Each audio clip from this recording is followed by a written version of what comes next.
everybody, Lawman Mike with www.lawmanguitars.com. One of the coolest guitars we've had in a really long time, a 1971 Gretsch Chet Atkins Nashville. Now this guitar is just incredible and I absolutely love it. This is going to be a hard one to send down the road.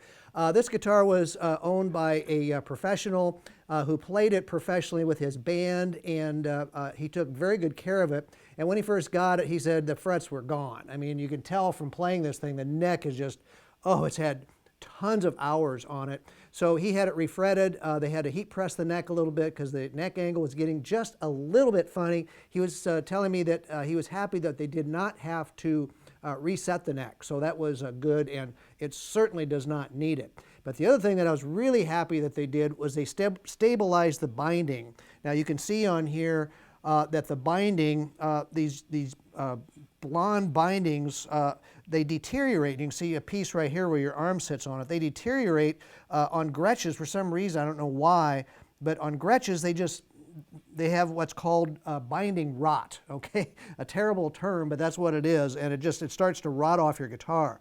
Well, they have a method that I think they use super glue or something to stabilize that, and so it's going to prevent that from happening for a while, okay? So eventually it'll have to be treated again, I'm sure, but it just has so much character. I mean, you know, just you look at this and you just go, this is how you want your guitar to look.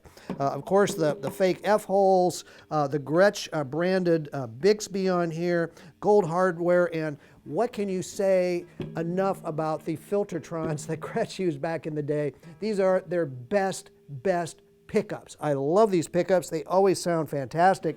And the other thing that I thought was just great was, check this out. I mean, normally these pick guards are gone. I mean, they're gone. They broke or they took it off and lost it or something. And they got, of course, they've got reissues of them.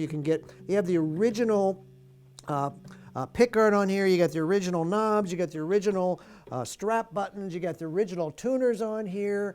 I mean, just everything. I mean, it's just an incredible guitar. The only thing that is not original, I want to point that out before I forget to tell you, they had a tune-o-matic bridge on here, they said, which was a little better for them playing professionally and taking it in the studio. They were able to get the intonation a little bit closer to what they were looking for, their exacting ears, of course.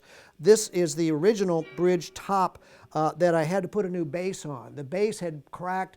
We fixed the bass, but it's certainly not going to hold the pressure that's being put on this bridge. So I do have a replacement piece underneath this original bridge. So that part is original.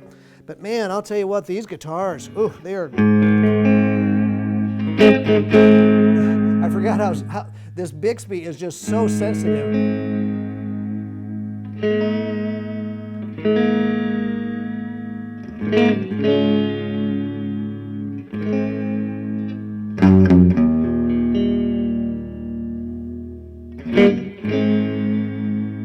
And you know, some of the old Bixbys, you know, quite frankly, they just didn't work well. I mean, they put your guitar out of tune and you had to fuss with them to get them to work. This one works extremely well. I mean, it works great. Now let me tell you a little bit about the Gretsch controls, which I had to relearn. Every time I get a Gretsch, I have to relearn it because I've never played Gretsches over the years. These two knobs down here are volumes. You can set your volume on the two pickups. So we're on the neck. So here's your neck pickup, okay? And then down here you got your back pickup. All right. So we have two volume knobs. Then you also have a master volume. So you can set your volume. If it's a little loud for everything, turn it down a little bit right in here, okay? Then you have your pickup selector, which we'll go through that in a minute. But then you have a tone selector. There's no tone knob on these guitars. That's just how Gretsch built them. And we'll go through that here in just a minute. Then they have this little kill switch down here, which in the middle position, that's all it does. On, off, on, off. I mean, on, off, on, off. There we go. Off. Okay, so let's talk about the pickups. We're on the neck position, and I like the middle position for tone.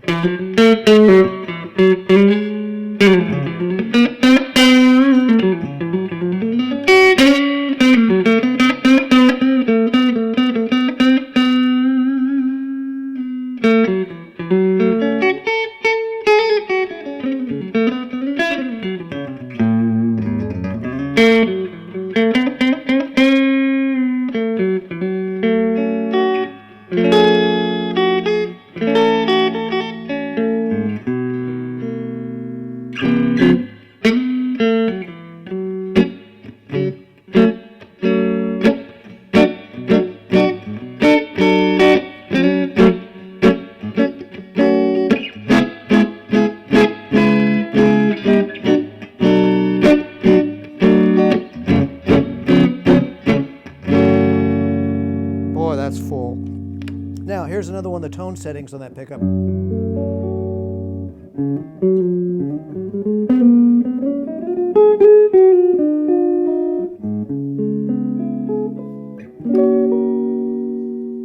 Back down. You know, there's only subtle differences between that. I have never really found that much difference between these two tone settings. And I don't even know how they do that. There must be some caps in there that...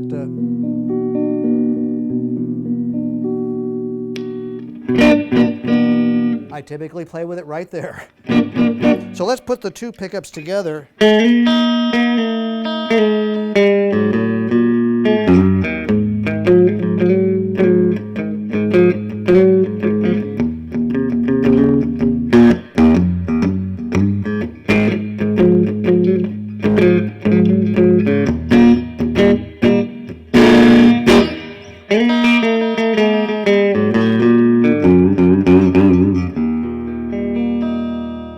I apologize I'm not a finger picker, because boy, this is a finger picking guitar. I tried and I said, all right, forget that, we're not going to do that.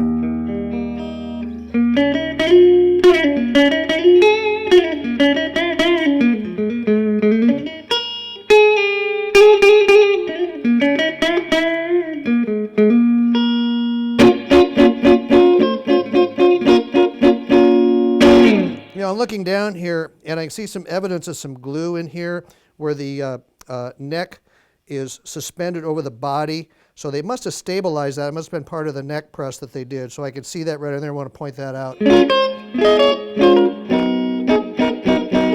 Let's go all the way down.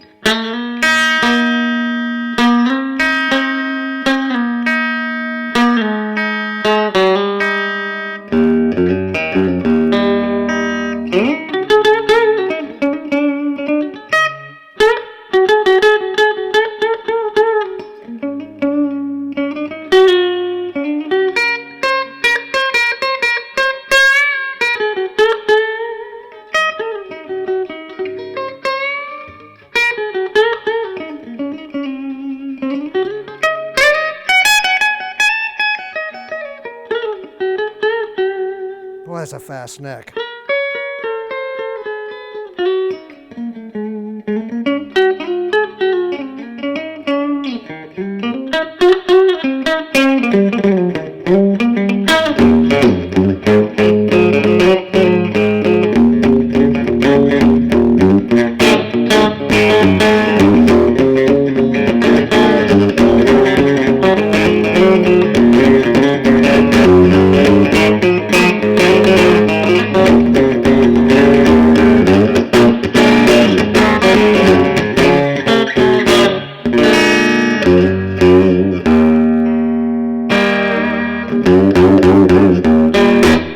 Whoa, that's a fun guitar to play. Check it out. The back pads on here, those are always missing on these old guitars. Look at there, that back pad's still there. And for some reason, there's no snaps on these two. I don't know why that is.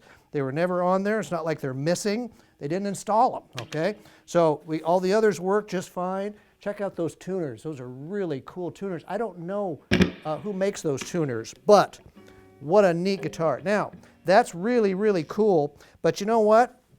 Lawman guitars, we got to have the original case, and yes, we have the original brown case, which you had in the 70s, early 71, as we said. The only thing, again, the latch on the very end is missing the little hanger. You can get those and put one on if you so desire, but the case is in great shape. Of course, it was used professionally, so it's got some bangs from being in the band trailer.